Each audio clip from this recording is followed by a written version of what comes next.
Welcome to RAAONLINE. So, you have been taken through by Dr. Rahul through the evolution of lumbar disc surgery. He started from micro lumbar discectomy, started back in the 1970s, and over to minimally invasive spine, and finally he took you through even to endoscopic spine surgery to remove lumbar discs. So, basically we understand through the talk and even otherwise that lumbar disc surgeries are essentially principally the same, even though you may use different option to access this route. So, to understand this, I have a specimen model here which will help you understand this concept better. So, we have an L4-5 disc here, and probably one of the commonest levels which we operate L4-5. So, this will be the L4 spinous process, this is the L4 lamina, and this is L5 spinous process and L5 lamina. And to understand where the disc is placed anteriorly, I am just turning the specimen here, and you find that this disc is located anteriorly here, and the root is coming out just underneath the foramen there.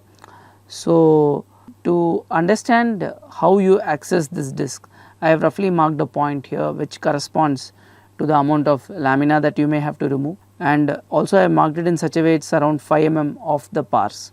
So, if you see here, to access this disc, one option is to enlarge the interlaminar space, put the patient in prone on bolsters or Wilson's frame and enlarge this interlaminar space so that you can access disc anteriorly. So, basically you will be accessing through the L4-5 interlaminar space there, and you get access to the disc. So, the other option is to remove some bone. So, to remove bone, how much of the lamina you can remove is a question.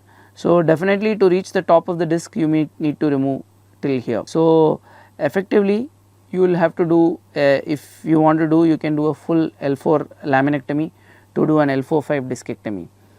So, again the question is how do we preserve stability, how do you be less invasive.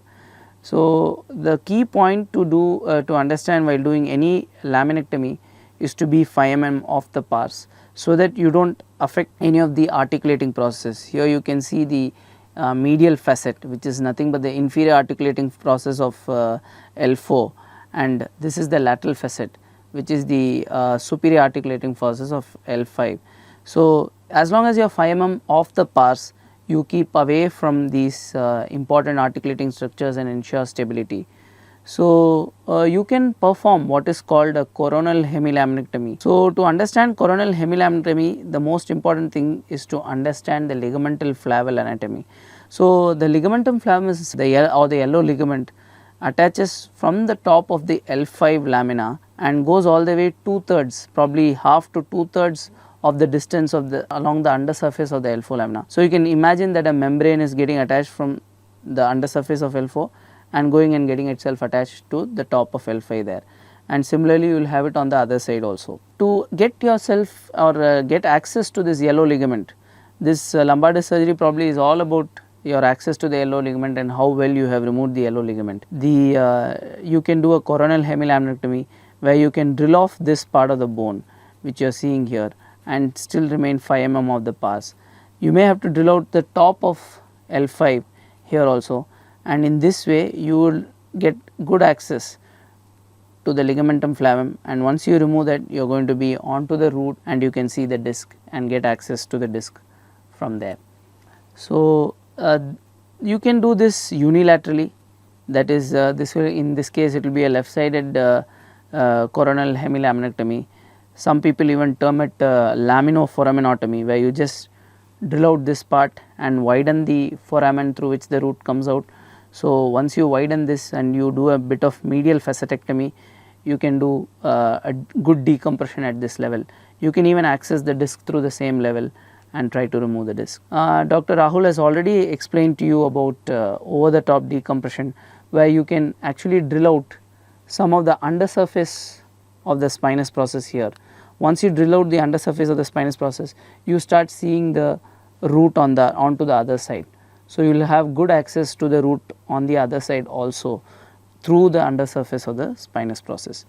The other option is to remove this spinous process also.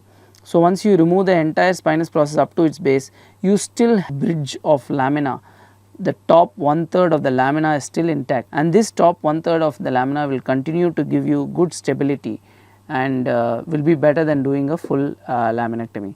So, I am just marking a similar point on the other side.